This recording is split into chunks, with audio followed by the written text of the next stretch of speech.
like, oh my god, are you serious, man? Now I'm gonna have to call you as my arch enemy.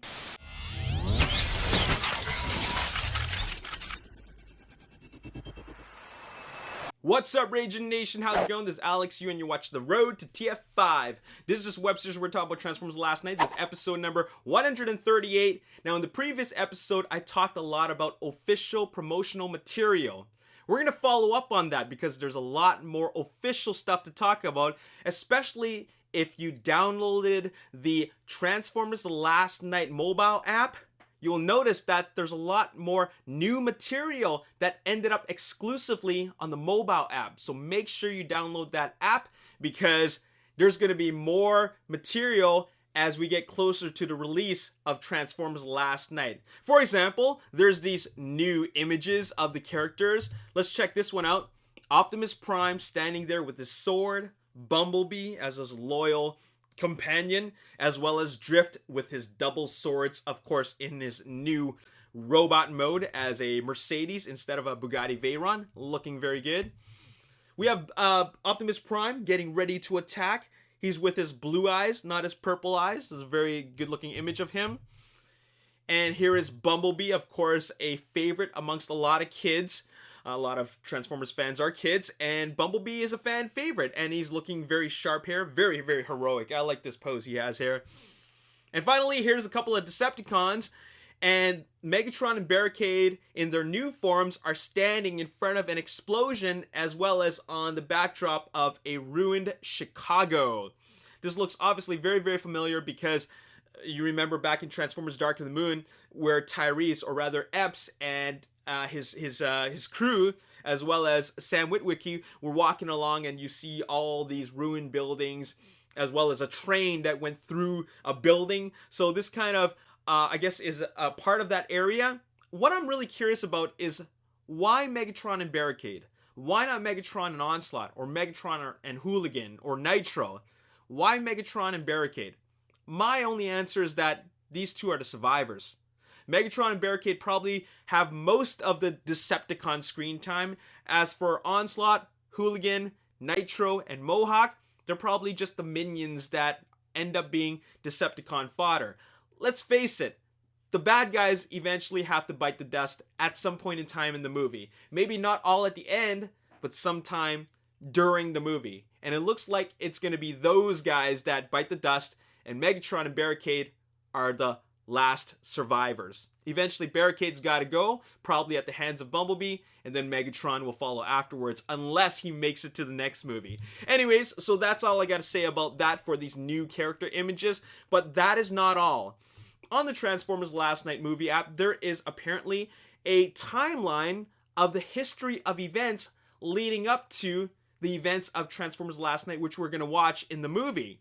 There's a lot of history to what happens, or what happens that leads up to what we're going to watch. Now, if you remembered in the previous episode, I showed you guys the IMAX 3D poster for Transformers Last Night, and the tagline is, every legend has a... Okay, let me, I can't remember that last quote, but he says, every legend has a secret. Every legend hides a secret. Every legend hides a secret. So, if you remember that, there is a secret.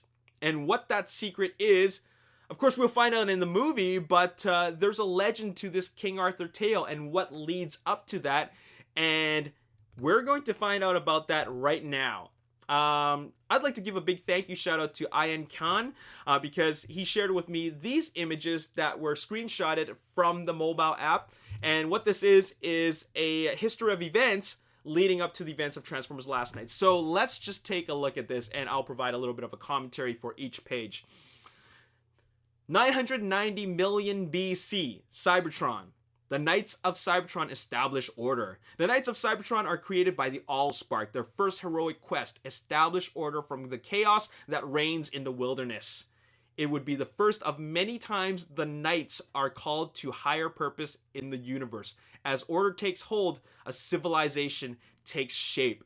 So far, I'm getting a kind of a Jedi Knight type of vibe from them. The Knights of Cybertron are the protectors of the universe, of the galaxy, just like the Jedi Knights are those who establish peace and order throughout the galaxy. Okay, so a little bit of inspiration there.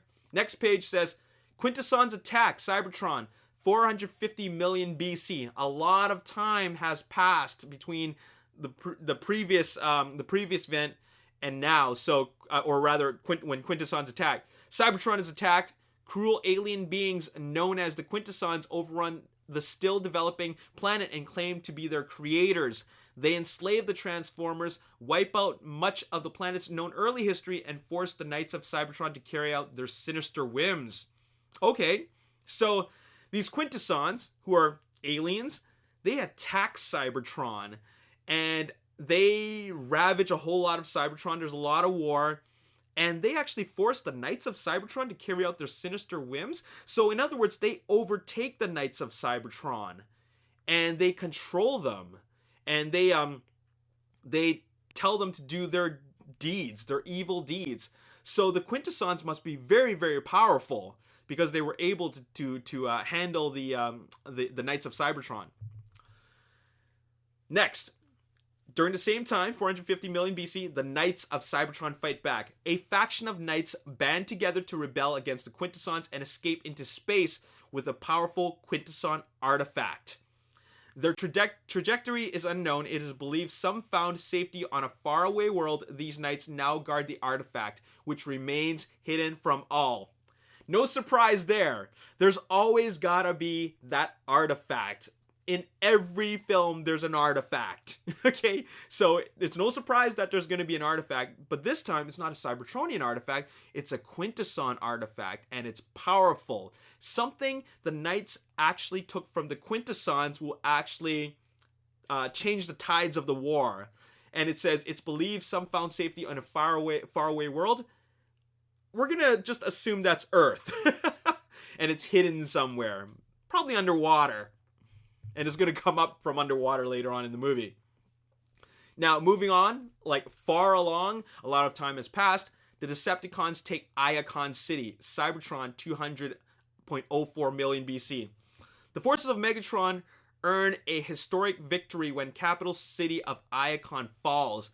The ruling class is toppled. In the battle, the Decepticons assassinate the leader of Cybertron, Sentinel Prime. A warrior of immense skill and legendary power, it is a great loss for Cybertron and an unforgivable act in the eyes of Orion Pax. The alliance between Megatron and Orion Pax is broken. So originally, of course, like I said before, and we already know from G1, Megatron and Orion Pax, they were not Autobots and Decepticons. They used to be allies, or at least, one race as opposed to two factions. And Megatron, there was a power struggle. And then in doing so, he beat Sentinel Prime, and because of that, Optimus Prime, he was like, oh my god, are you serious, man? Now I'm gonna have to call you as my arch enemy. So that is really, really unfortunate. So now we see that there's two sides, evil and good, Decepticons and Autobots. Also at the same time, Sentinel Prime becomes the Matrix bearer. The Decepticons claim the life of another Prime, Zeta Prime. The Matrix of Leadership passes to Sentinel Prime. Oh, wait a minute. I might be reading this in the wrong order. So the Decepticons, they end up killing Zeta Prime. So therefore, the Matrix of Leadership no longer belongs to, is no longer held by Zeta Prime. It ends up being passed to Sentinel Prime. Sentinel Prime passes the Matrix to Alpha Trion. The dying leader Sentinel Prime, in an effort to preserve the history of the Transformers and ensure the future, passes the Matrix of Leadership to Alpha Trion in the final act of valor. Alpha Trion is to guard the Matrix until a bearer worthy of its power emerges. Now, this is all very interesting and peculiar at the same time, because what about the events of Transformers Dark to the Moon? Because I thought that Sentinel Prime escaped the final battle on Cybertron, and then he crash landed on the moon, holding the Matrix of Leadership, then getting revived on Earth, and then passing the Matrix of Leadership to Optimus Prime. Like what is going on there? Like there's a something crazy going on, and I don't know what's going on, but I'm just gonna go with this. I'm just gonna go with what it says here. Maybe there's something that you can remind me of in a comment section below, because I'm a little bit lost here. Now, here's the final excerpt. A secret alliance forms on Earth 500. That's 500 AD. Excuse me. Humans encounter the legendary Knights of Cybertron, who guard a mysterious artifact of great power. The humans forge an alliance with the Knights. Their guild is bound by honor to protect the secrets of the Transformers. So, just like I said before, in the trailer, it appears that Dragonstorm, one of the Knights, he doesn't appear threatening to that Knight that is riding on a horse. And none of the Knights actually appear that threatening. I mean, if you look at the way Steelbane looks as a toy, he doesn't look evil. So I mentioned that the Knights worship. The humans worship the Knights. There's no sense of aggression or any sense of rivalry there. It looks like they work together for a one common goal, and that is preservation and peace, and ruling out or protecting themselves from any sort of tyranny. So it looks like that alliance is there between the Knights and the humans, and it looks like this validates that and verifies that, because this secret alliance has been formed. So there you have it. So thank you very much, Ian Khan, for sharing with me these little excerpts from the Transformers Last Night mobile app. As you can tell, there's a lot of really great information on Transformers Last Night mobile app. You should definitely download that, and there's going to be more information to come. Now, as for the final part of this episode, what I'd like to do is share with you these new CG renders provided from Hasbro. I'm not sure where these are going to get used. Most likely in the form of course, marketing material, whether it be online or actually like character box art for the toys that are coming out from the Premier Edition Transformers Last Night toy line. So let's just take a look at this quickly, and then I'll provide a little bit of a commentary if needed. Optimus Prime, wow, what a great image here. This is absolutely beautiful. It's something we've seen before, but the only thing that really stands out for me is these cables. See these red cables on his thighs right next to the skirt armor? That's something I never noticed before. And I thought that this is quite an interesting detail that they put out. Barricade looks great here. He looks very, very solid. He doesn't look very remember his robot mode in the very, very first film, as well as in Transformers Dark of the Moon. It's got parts all over the place. It's a lot of sharp edges. Very, very it's very messy looking, but it still looked good. This looks a lot more refined. It's less organic looking. Very, very solid. There's not a lot of holes and cracks in the armor and in the robot mode itself. It looks, like I said, very, very solid. And he looks very, very strong, especially with all the weapons and those knuckle dusters. So very, very cool. Bumblebee, ready to attack. His new mode definitely looks really, really cool. I'm liking what I see here. Let's take a look at Dragonstorm. Now, these are the only two images of Dragonstorm, a three-headed dragon, and one of which is breathing fire and with like glowing eyes. And Dragonstorm is one of the Cybertronian Knights, and it's just really crazy that he transforms into such an organic-looking dragon. And of course, this is just a CG image. And when we watch the film, I guess he will look more metallic looking, like an actual like robotic looking dragon. So anyways, there you have it. Now, this is another image of Optimus Prime. It doesn't look like he hasn't turned evil yet, but you'll notice that there's something very different about this image and the original image, and that is, it looks like, is it me or did he just tuck in his shoulder armor?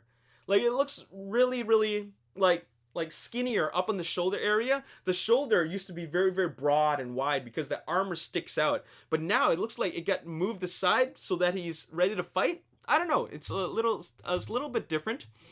Same thing in this image. It looks like the shoulders are tucked in a bit.